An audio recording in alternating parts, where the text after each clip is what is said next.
Late in the summer of 2004, a team of archaeologists in Northern Ontario discovered canisters of film containing the most important footage in Canadian TV history. The long-lost episodes of Jimmy MacDonald's Canada.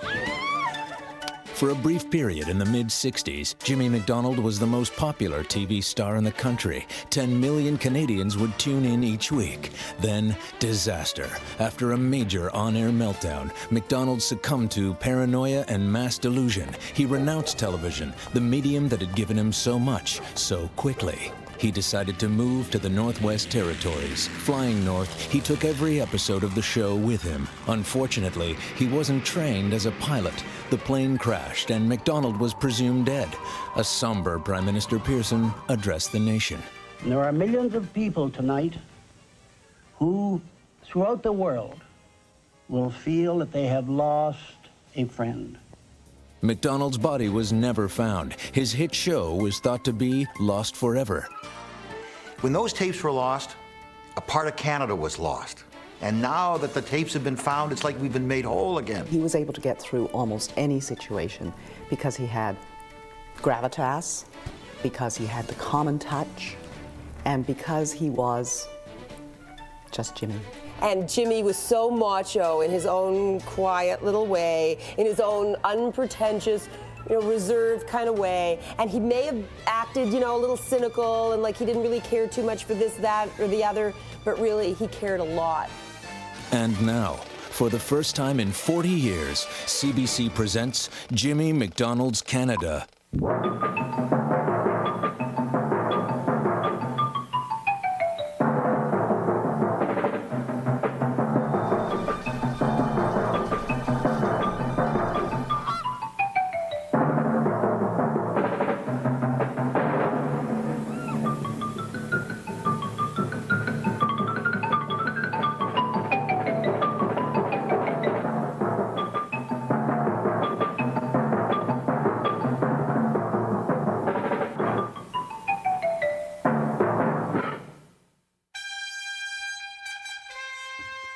Good evening, Canada. I'm Jimmy MacDonald, and I'm going to give it to you straight. A wise man once said, "You are what you eat." Well, if that's true, our great Dominion is headed for the salle de bain, if you'll excuse my French. Tonight, on Jimmy MacDonald's Canada, I'm taking an in-depth look at the rotting state of food in this great country, the heartburn and the heartache.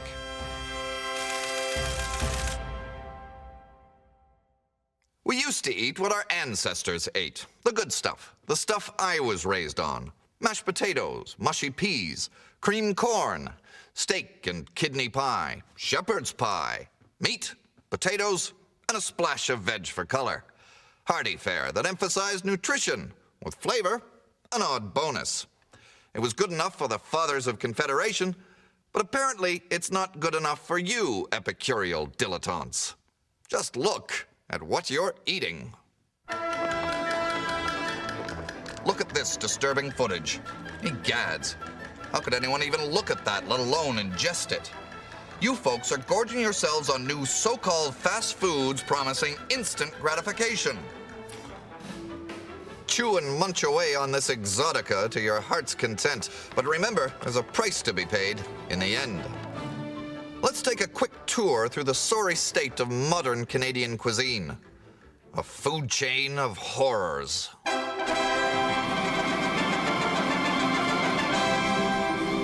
The root of the problem? Mass production of food in this country. It seems convenience is paramount. Layabout Canadians refuse to make their own food anymore. The result? Quality plummets.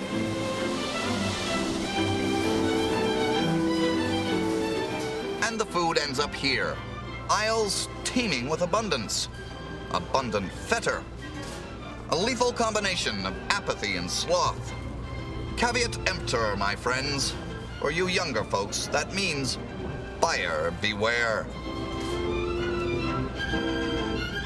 And many of you now eat from the prefabricated troughs they call TV dinners. Little clumps of slop in a tinfoil tray. The family meal around the table has been forsaken for a silent gobble 3 feet from a television set.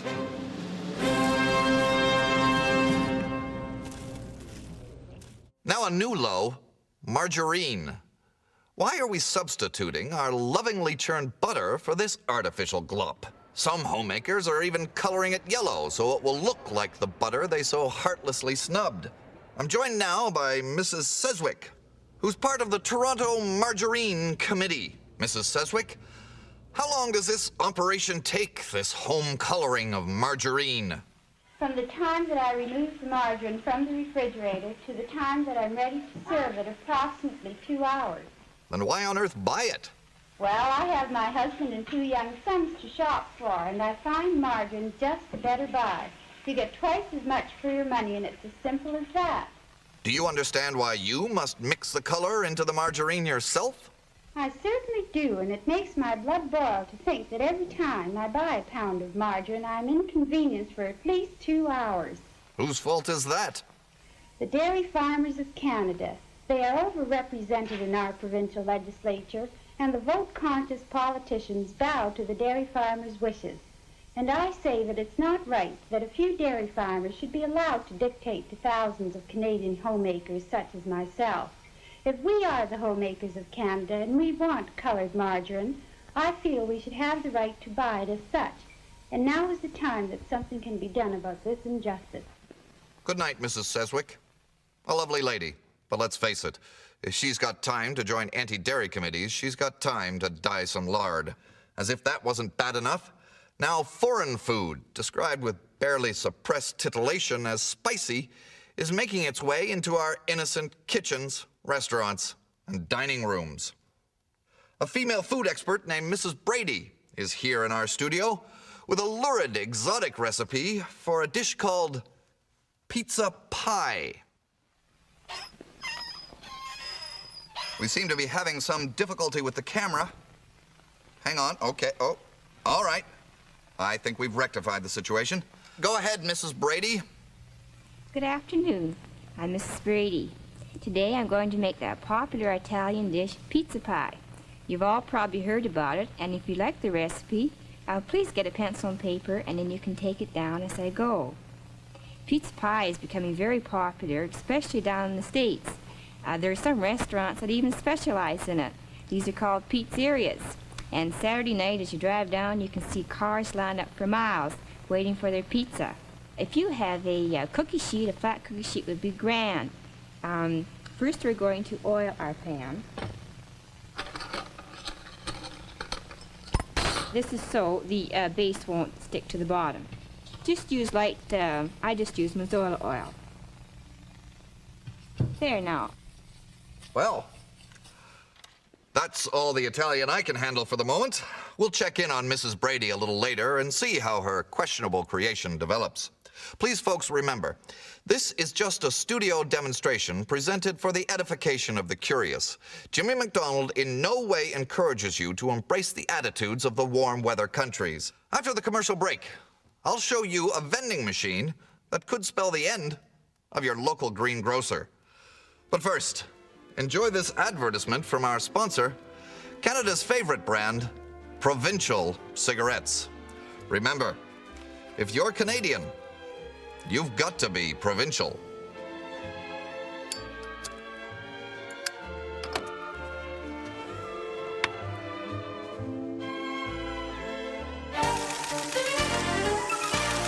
I'll always remember his opening line. I'm Jimmy MacDonald, and I'm gonna give it to you straight. You know, the man had perfect enunciation. He used to say comfortable, not comfortable, like, you know, they do on the CBC now. Comfortable every time. He was right on the mark.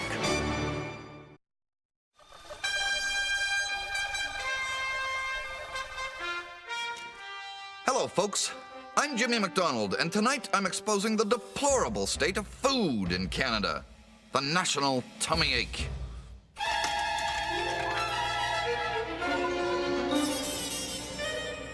Here's cause for alarm. A Vendomatic machine. Food and beverage vomited from the maw of a mechanized dispenser. It's not only inhuman, it's inhumane. Fast food for a repulsively impatient, spoiled society.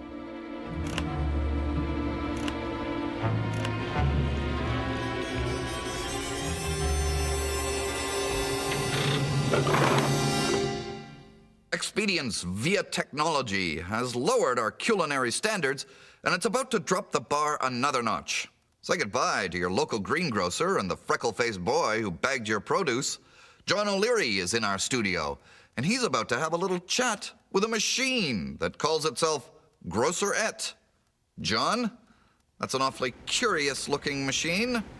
Yes, it is a very curious machine. I've been eyeing it here for a few moments. Machine, do you have a voice besides buttons? Oh, I certainly do. My heavens, you do, too. What are you all about? You look like a prize of some kind. Well, this is a prize package. I'm made by Vendomatic called a Grocerette.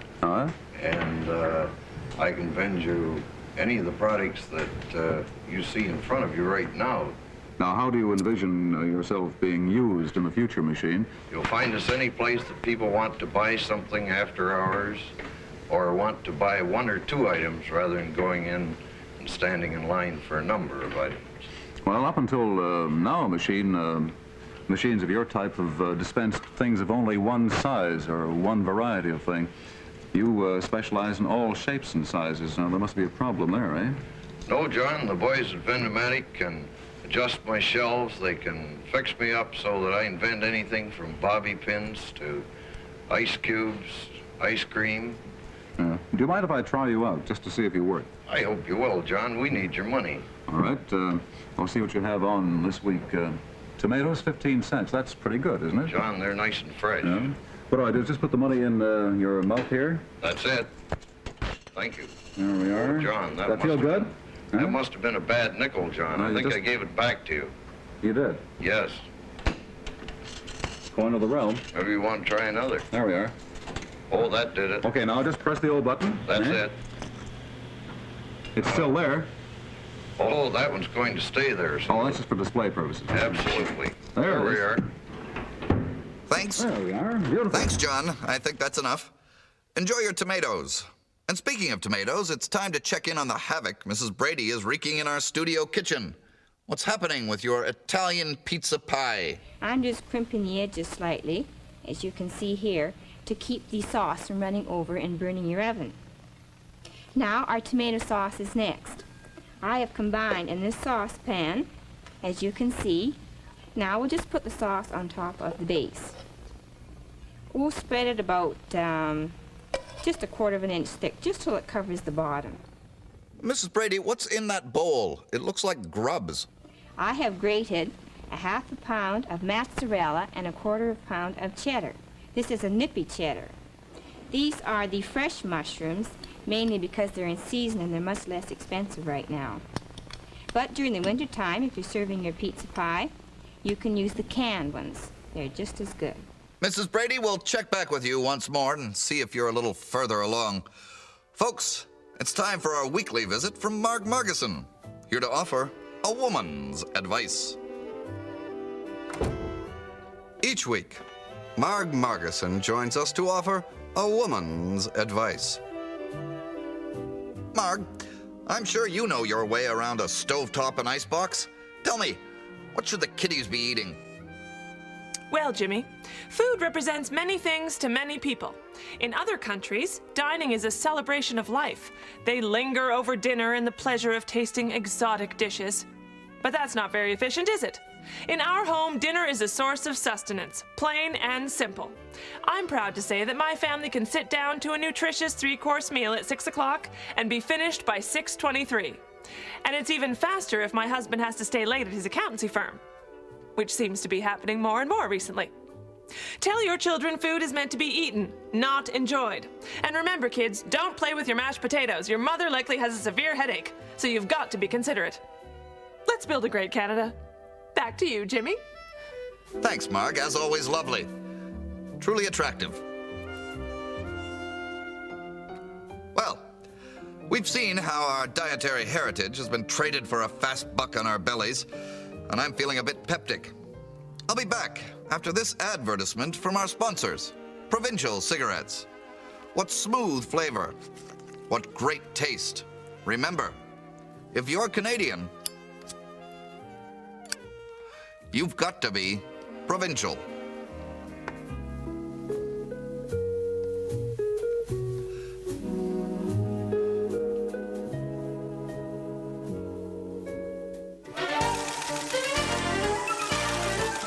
I heard that they'd found Jimmy MacDonald's shows, I wept. I literally wept. I think that period is kind of lawless, so he fit in. I think at this point, Canada needs Jimmy MacDonald.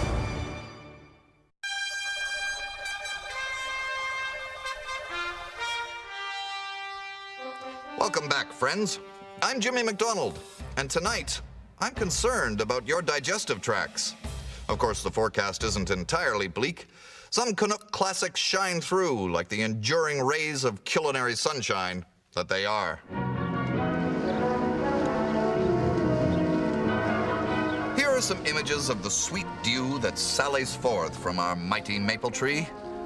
Maple syrup. Here we see some feisty tykes doing the rounds, collecting sap. When I was but a child, my dear mater would sometimes allow me to use my bread to sop up what seemed like quarts of the stuff. Sure, it was an indulgence, but that was mater.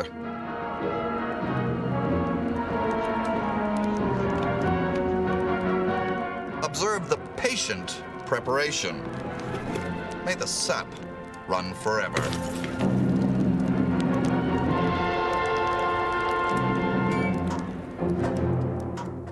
Folks, it's time in the show for something I'm continually assured is your favorite part of the program, the outrage of the week.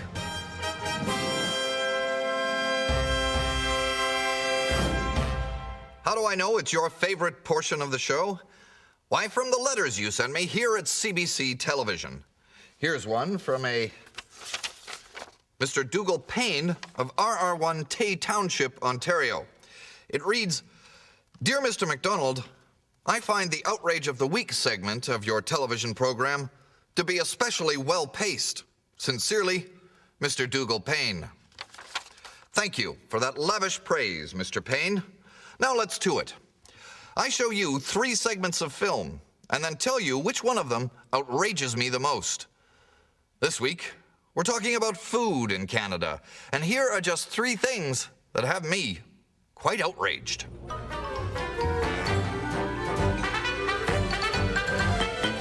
Number 1, hamburger speed eating. Across Canada, teens are indulging in all manner of wacky food-related stunts. Dozens of hamburgers downed at a single sitting, with nary a thought for etiquette, calories, or digestive consequences. Hamburger speed eating is outrageous.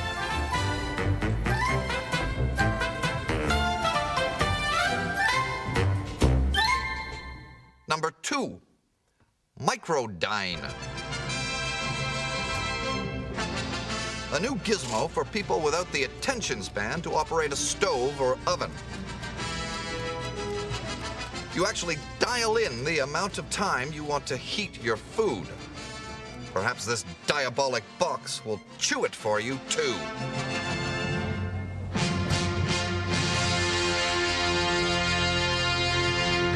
Microdine is outrageous.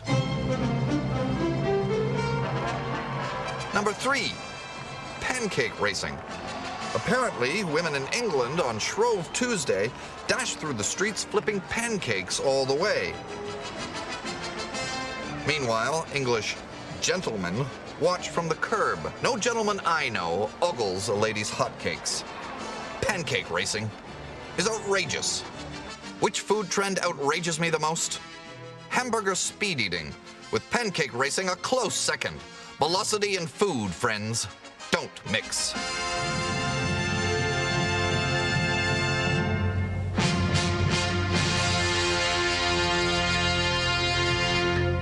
It's time for a final look-see at the pizza-wielding Mrs. Brady. I must admit, I'm a touch frightened. Mrs. Brady, let's have a gander at the fruits of your woeful labor.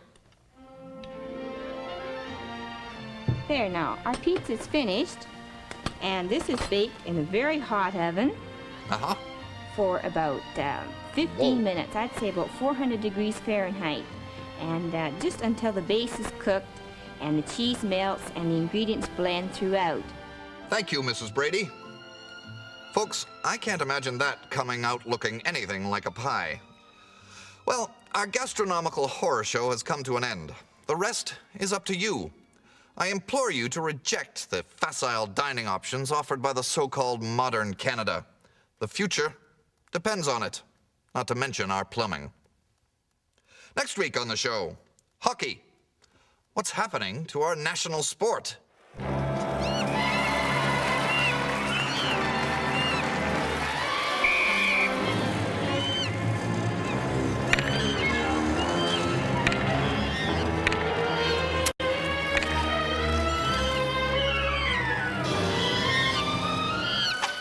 I'm sure that's not what Lord Stanley had in mind when he generously gave us his cup.